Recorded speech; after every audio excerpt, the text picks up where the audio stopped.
Welcome to Garden Wise Adventures. My name is Malie, and today's video is going to be a continuation of last week's video where I talked about preparing and how it helps make gardening easier. And today we're going to go into the systems that I use to make gardening a little bit easier. We're going to talk about the plants that I'm going to plant, look at my seeds, how I store seeds, and we're going to go into my computer programs and show you how I track what I'm going to grow. Now, everything that I do, I try not to spend very much money other than my grow room here. Now, if you look behind me, you're going to be a little shocked to see how bad the grow room looks. I thought about not bringing you in here, but we're going to bring you in here anyway. And the next video is going to show you why it looks so bad, why it looks so different than it has in the past, and talk a little bit about how we're going to revamp this area and basically start over almost from scratch on making a grow room for me so that I can start my seeds, because seed starting is right around the corner. We're near the end of January, and I usually start most of my seeds in February. So I've got to just jump in, face what I've done in here, what I've left. It's been about a year since I've been in my grow room. Matter of fact, in 2 weeks, it'll have been a full year since I've actually been in this room and filmed. Now, I have grown a few seeds in here since then, but none since last June. So we're going to jump right back into this grow room. We're going to clean it up. We're going to face the mess that we've made, and we're going to start seeds, and I am really excited about it. So first I'll show you how I store my seeds, then we're going to go into my computer and show you how I track my succession growing. The last video that we did, that I'll link up above, we walked through all the garden beds, looked at what was growing there already, and thought a lot about what we were going to grow next year. So let's first show you how I store my seeds. So this is what I use to store seeds. It's a binder that has a zipper, and inside it we're using baseball card storage sheets. I don't know exactly what these are called, but they're used to store baseball cards. Now, these have worked beautifully even for oversized packets. I also love that on this side it zips, and because the whole thing zips, everything stays inside the binder. We don't have any of the seeds falling out, and it has worked beautifully. It's a flexible binder, so we can store a ton of seeds. I don't even know how many of these holders I have, but I have quite a few. And I've divided this up. You know, this first area is my summer seeds, and they go alphabetically, and we're starting with the beans first. So I've already gone through, looked at the seeds that I have, and I have kind of started purchasing, and I've started purchasing the seeds that I need. This is basically how I store my seeds and how I go through and look and see what varieties I'm going to grow. So this is my section for cool weather crops. We have cabbages and kohlrabi, cauliflower. We're definitely going to grow a lot of those. We skipped a bunch, and then we have my herbs. We've got flowers, and of the flowers I'm going to grow zinnias, calendula, and marigolds. Those are the annual flowers that I'm going to be growing. Maybe even some cosmos. We'll see how we feel about that.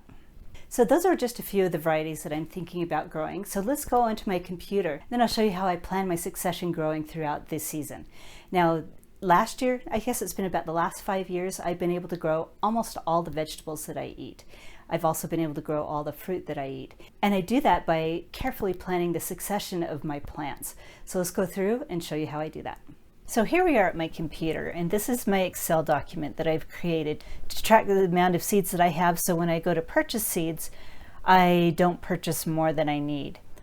So we've already gone through the seeds. We'll just kind of show you how I laid it out. We go by seed type and variety, number of packets. We go weeks to transplant, months to plant the seeds, days to maturity so I can know how long it's going to take and how early I need to plant those seeds, planting depth, spacing, and then the month to plant outdoors so that I can really truly plan. And now we've got some duplication. Maybe other people would want to do it differently, but I have spring, then I can scroll down to summer. A lot of the fall is a duplicate of the spring, and then I also have my winter garden. I plant for 4 seasons. So we go through all of the ones that we're going to plant for each season. We have my herbs and flowers, and then this is what really, really helps. Now, I've changed this for 2025 because, as you can see, because as we said in the beginning of this video, it is mid-February, and I've totally missed out on January and the beginning of February. So the seeds that we were going to plant in January, We are now, in 2025, going to plant those in mid-February, and they'll be just fine. Especially with onions and leeks, kale, spinach, that stuff is easy to find at the garden centers when I need it. So if these are not maturing fast enough, then I can always go to the garden center and buy transplants. But this is how I track my seeds in my Excel document, and it goes all the way through the year. And I like to look at it on the weeks to start, so week 1, 2, 3, 4 of each month. And then the seeds to start indoors, seeds to throw outdoors, and then when to transplant those seeds into the garden. And like I said, 2025 is going to be an off year, so I put that as its own category. So this is my Excel document. Now the next thing that I do, and there are so many different ways to track how to plant your seeds. I did another video, and I'll link that up above, that talks about how I was watching Hugh Richards, which is one of my favorite YouTubers on gardening, and how he tracks seeds. And I adapted it to what I have, and it is pretty much free. This is really easy to do, and it costs zero money. So this is in Adobe Acrobat, the free version. And I actually I did draw these out in my landscape design videos, but you can draw these out by hand and scan them into your computer. All you do is, if you don't have a printer, you can take a picture of it and then save the picture as a PDF. So this has to be a PDF document.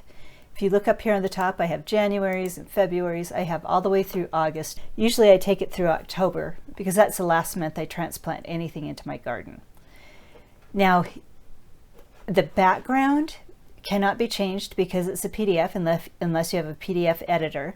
But if you want to do it in the free version, like I like to do, is you open up your PDF, you go over here. Last year it was on the right side and now it's on the left.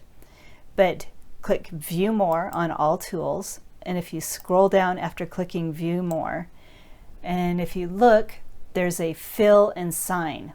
So you click the fill and sign, and then your cursor changes to the AB symbol. And it takes, on my computer, because I need to clean out my computer, it takes quite a while.